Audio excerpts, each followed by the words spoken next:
जय गीता भागवत।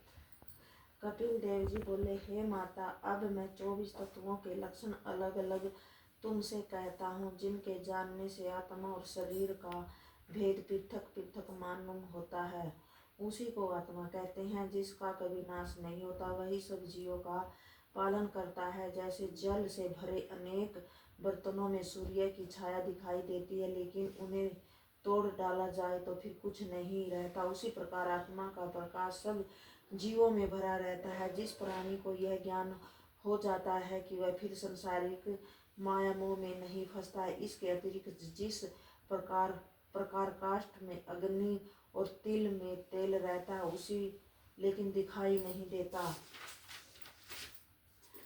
उसी तरह से आत्मा भी सबके शरीर में विद्यमान होते हुए भी दिखाई नहीं देती है। इसीलिए ज्ञान दृष्टि और द्वारा आत्मा एवं शरीर अलग अलग जानो। जब तक शरीर में आत्मा है, तब तक शरीर बोलता, चलता, बैठता, खाता, पीता रहता है, इंद्रियों को सुख देने का कार्य करता है। जब वह आत्मा पुरुष शरीर से पृथक हो जाता है, तभी वह शरीर मृतक होकर गलने सड़ने के अतिरिक्त अन्य किसी काम का नहीं रहता। यह विचार कर आत्मा को 24 तत्वों से फिर पृथक जानना चाहिए। जो लोग ज्ञानी है, वे आत्मा को अनश्वर तथा शरीर को नश्वर समझकर शरीर से प्रीति नहीं रखते।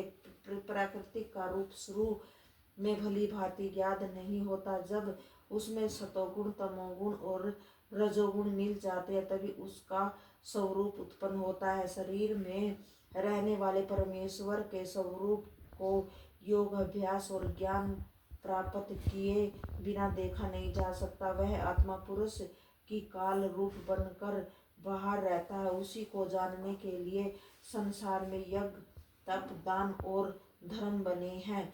हे माता, जिस मनुष्य ने उस महापुरुष को पहचान कर अपना स्वामी एवं प्रकटकर्ता जान लिया, उसे जब तक यज्ञ, दान इत्यादि शुभ कर्म करने की जरूरत नहीं है। उसे पहचाने बिना शुभ कर्म करना भी निरर्थक है। वैसे उसे पहचानना कोई कठिन भी नहीं है। वह भक्ति एवं प्रेम करने से सहज ही जान लिया जाता है। इसलिए तुम भक्ति करके उस आदि पुरुष को जानने की कोशिश करो, तब तुम्हें अन्य कोई भी कर्म करने की आवश्यकता नहीं पड़ेगी और संसारिक शोक से मुक्त हो जाओगी। जब मैं तुमको 4 प्रकार की सात्विक, राजसिक, तामसिक और नवद्या भक्ति सुनाता हूँ, उसे ध्यान पूर्वक सुनना। परम ब्रह्मा परमेश्वर को प्राप्त के लिए वास्तविक भक्ति जल के समान निर्मल है। उसे मोक्ष पद पाने के अलावा और कोई इच्छा नहीं है रहती है।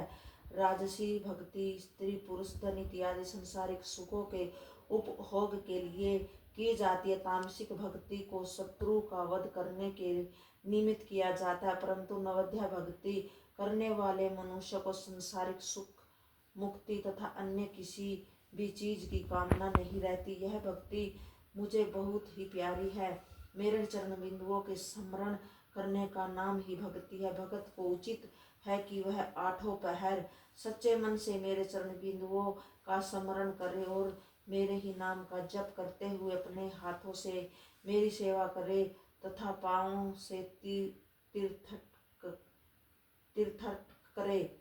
जो मनुष्य मेरी सात्विक, राजस्वी तथा तामसिक भक्ति करते हैं, मैं उनकी इच्छाओं को पूरी कर देता हूँ, परंतु जो मनुष्य मेरी नवद्या भक्ति करते हैं, उनसे मैं बहुत प्रसन्न रहता हूँ और सदा यही विचारता रहता हूँ कि इन्हें ऐसी कौन सी वस्तु दूँ जिससे इनसे उऋण हो जाऊं।